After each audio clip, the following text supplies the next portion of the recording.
亞蘇火山口開箱。交通方面，最好就跟我個 schedule 9:2出發。首先搭 JR 由紅館站去到亞蘇站，再由亞蘇站搭2程巴士就可以上到火口。成個過程大約2個鐘。一上到火口就睇下呢4盞燈俾唔俾你入，標示咗二氧化硫 SO2 嘅濃度，即係啲臭雞蛋味。如果太濃咧就唔會俾你入噶啦。黃綠色嗰時就俾你入，橙紅色就唔入得噶啦。成個火口分為5個區域 A、B、C、D、E， 而家我哋就喺 B 松，你見到咗退避號，一有火山爆發就要匿入去噶啦。你睇下面積寬敞又實用。但係我覺得係咪可以加啲通訊設備啊、緊急掣咁嘅嘢咧、醫療用品啊之類咧 ？Anyways 呢度咧就係 A 區啦。A 區咧係可以望到火口嘅，但係唔係直接觀望咯。如果你有9尺高，可能你望到落去嘅，唔係就會知道見到外圍嘅煙啦。咁我哋當日去咧都係去到呢個松啫，啲煙都係冇開嘅。咁硫磺味咧，其實唔係好濃烈嘅啫，因為佢大風啊，同埋天氣好好咧，所以你覺得係一個幾舒服嘅散步地方。但你話想見到話親正落到去熔岩邊咧，就冇乜可能。係啊，你會見到不斷噴煙，但我又聽唔到任何爆發嘅聲喎，可能都係你當係佢水滾緊，又煲緊上嚟咁樣啦。如果好似我咁未見過火山口咧，我都覺得呢個係好特別嘅地方，係非常值得嚟嘅。呢種地形叫破火山口，其實即係等於冧咗嘅一個火山口。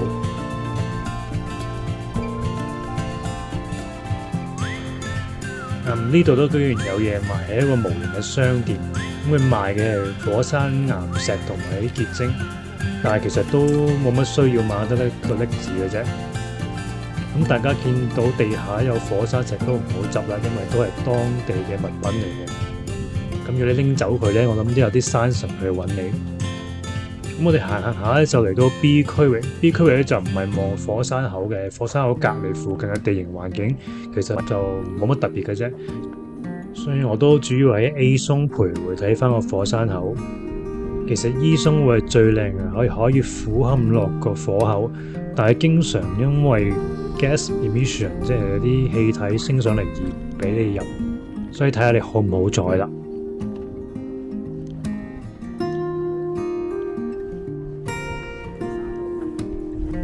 其實 A 松嘅走廊係非常長，大家都可以喺附近影相，冇人會阻到你嘅。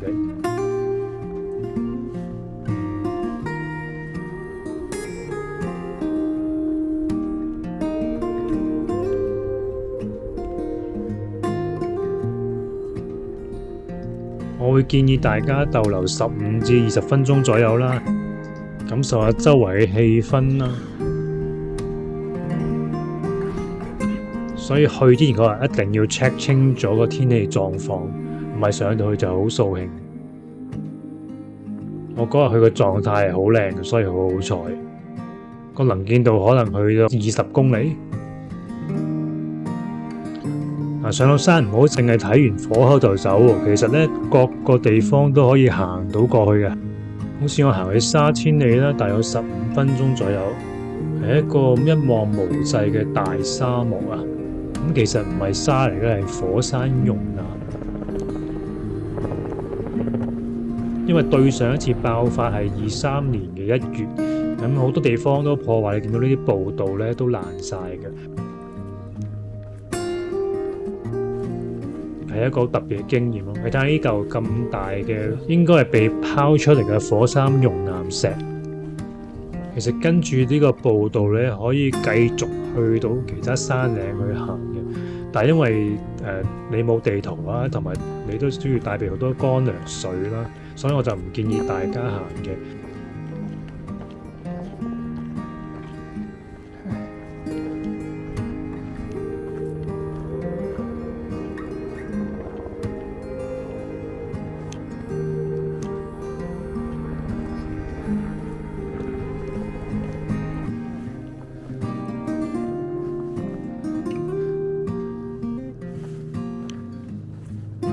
去到碎石群就最好翻轉頭啦。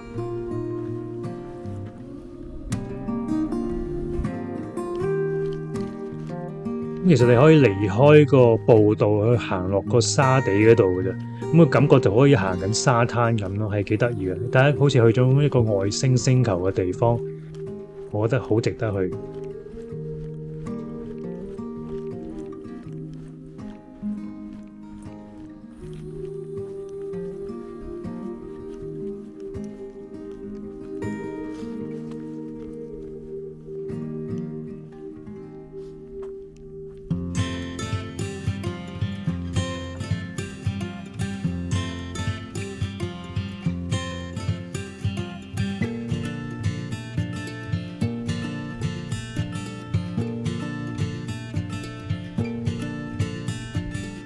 3000里之後就會行過去對上一次阿蘇火山爆發前嘅巴士總站，因為結構問題，所以現時已經被停用㗎喇。以前仲有纜車直接上山頂，但係爆發都破壞咗佢，所以亦都停用。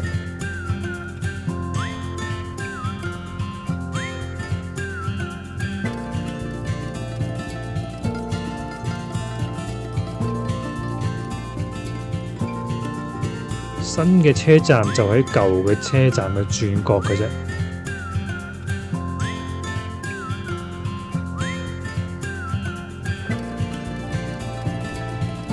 咁新 terminal 其實有小食店啦，有啲名物啦、手信店啦、洗手間啦，大家可以當作一個中途休息嘅地方，食杯雪糕先咯。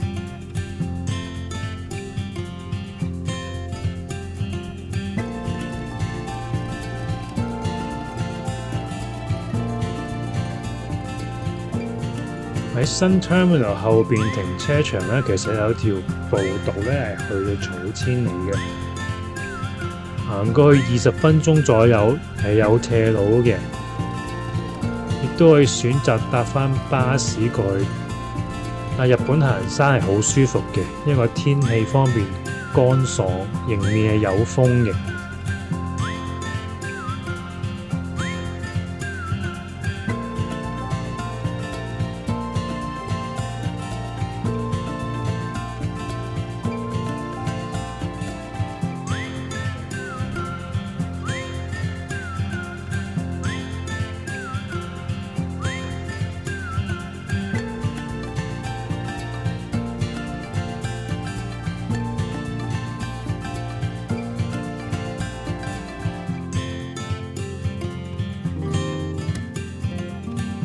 中途係會見到阿蘇火口嘅遊覽直升機，咁其實佢都會望到成個火山口嘅全貌。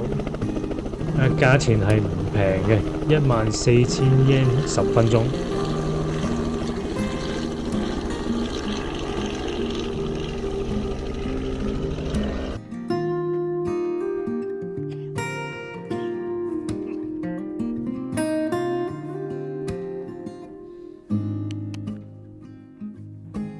咁去到草千里咧，都係食晏時間啦。嗰度有3-4間餐廳啦，有 coffee shop， 有日式嘅餐廳，有西式嘅餐廳，咁就悉隨尊便啦。呢個馬肉串燒真係好食，感覺似係牛，係肉味好重，冇乜脂肪嘅，但係因為炭燒過，所以好香，價錢亦好平，所以係必食。草千里基本上係一個規模好大嘅一個草原，但你話一望無際千里就有啲咁，中間係有個湖嘅，但係嗰啲好淺水嘅靜態湖，可以有啲小山丘俾你行上去咯，但係風景就一般啦。咁都係幾舒服嘅，但係唔會話一個好特別嘅地方咯。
可以一睇到係有馬可以租嚟騎嘅。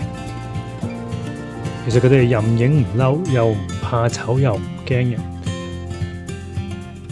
由山頂廣場開出嘅尾班車係4點半，千祈唔好 miss 啊！唔係就要搭的士返落山。